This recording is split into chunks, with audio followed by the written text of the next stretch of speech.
So today I'm going to show you how to repot a Camellia sinensis, because this guy has been in this pot for probably at least 3 years, and I don't know if you can see,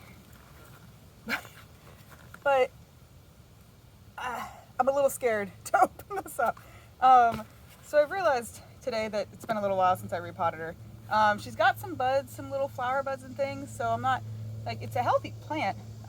It's just probably right about the right time to do this. So, the first step that you want to get is obviously your plant.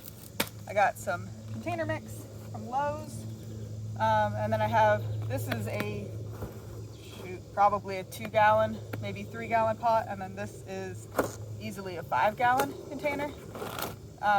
So we're going to go up quite a bit because I have a feeling this is very root bound. I really hope this is very root bound. Otherwise, my roots are doing a lot worse than I thought they were, and this is going to be tragic.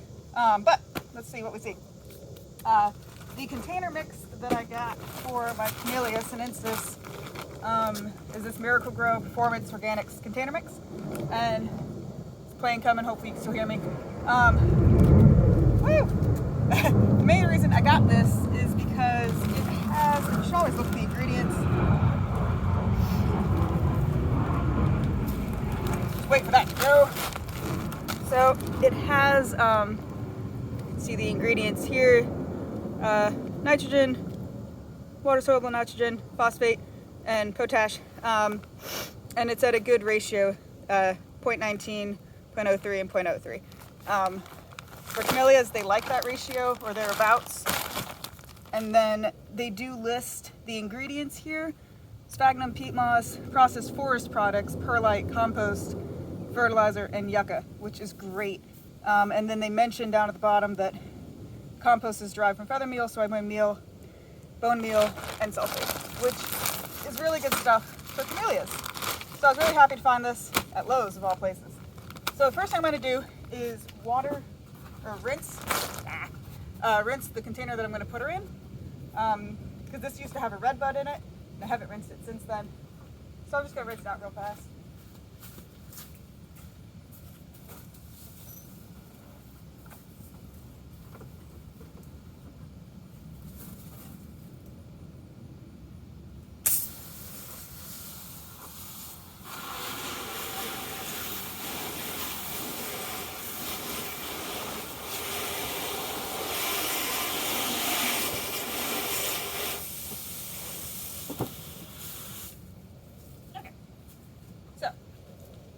Now that that has been rinsed out, nice and clean-ish, we're going to go ahead and fill. So when I fill this, I want the top of the Camellia soil currently to be roughly near the top of the new container. So we're going to fill it to about halfway or so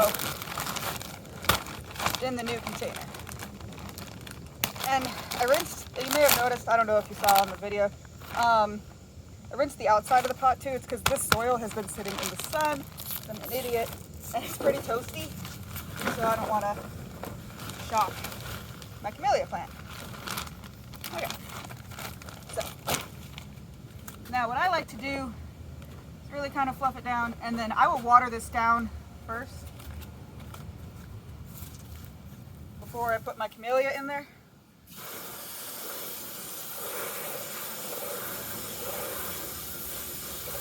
And that's just to kind of pre-moisten the soil because it's super dry, which is great.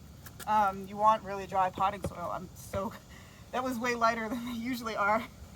I'm really excited about it. And I'm just mixing it around, making sure the moisture gets locked up in there. Maybe I'll water it down again to get rid of the air pockets that I just created. You can wear gloves if you want to.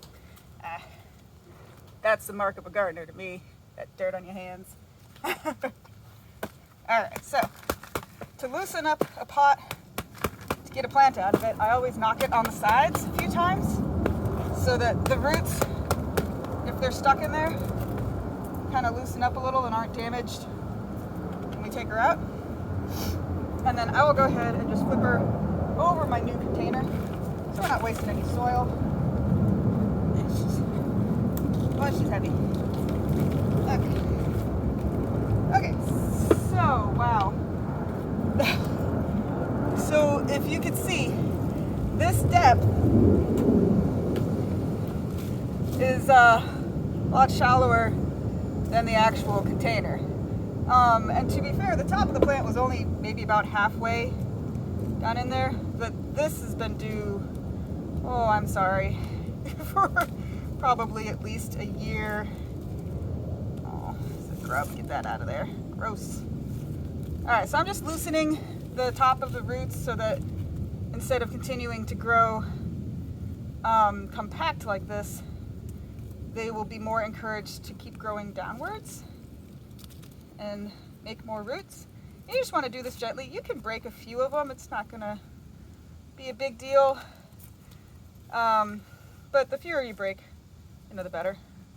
So there's a nice matted group of roots there.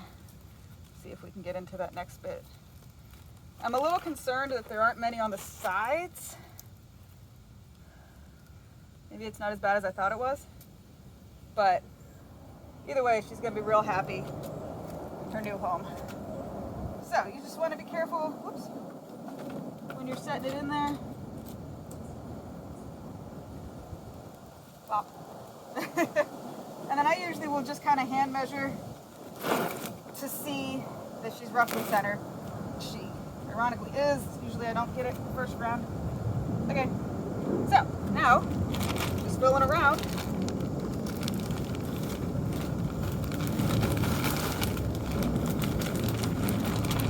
And so what you want to do when you're filling in around your plant, break up the soil.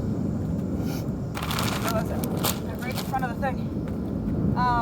And kind of really shove it down the sides so that you don't get a lot of air pockets around your plant, because you don't want air pockets really. And when you water it, which is the next step after you do this, that'll help get rid of them too. But I like to start out by making sure there's full soil contact all down in there. And then, like I said, you don't want to go any deeper than the top of your plant already was.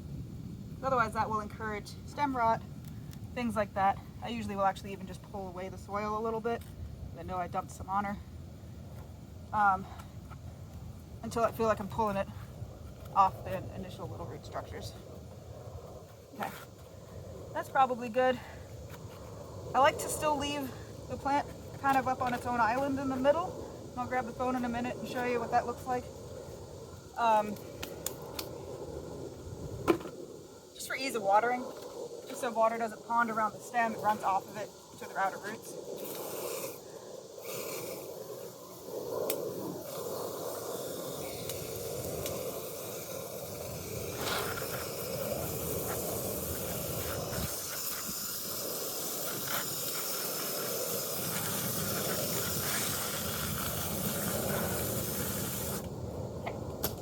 Now I've noticed that I've uncovered top root structure a little bit in the watering, which is fine. You just want to cover it back up.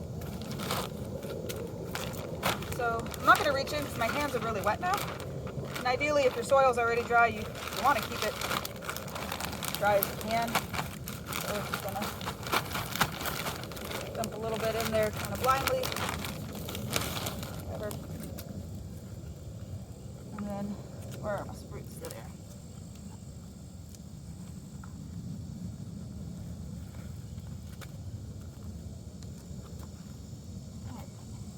I just gotta mound that up so that the little roots are protected. I think these were exposed before anyway, but you know, I want to give her the best restart she can get. Okay, knock off any water, any dirt you got on leaves. Otherwise that'll cause, you know, spots. So we went from this size container to this size container.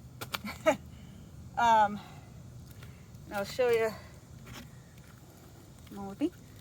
So that mounding, that's what I like to keep going. I'm sorry.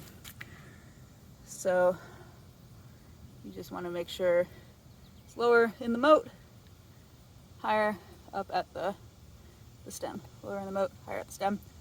And that's how you repot a camellia. I'm going to put her in the shade where she was, and hopefully she will reward me with many new leaves, many new buds. Have a lovely day.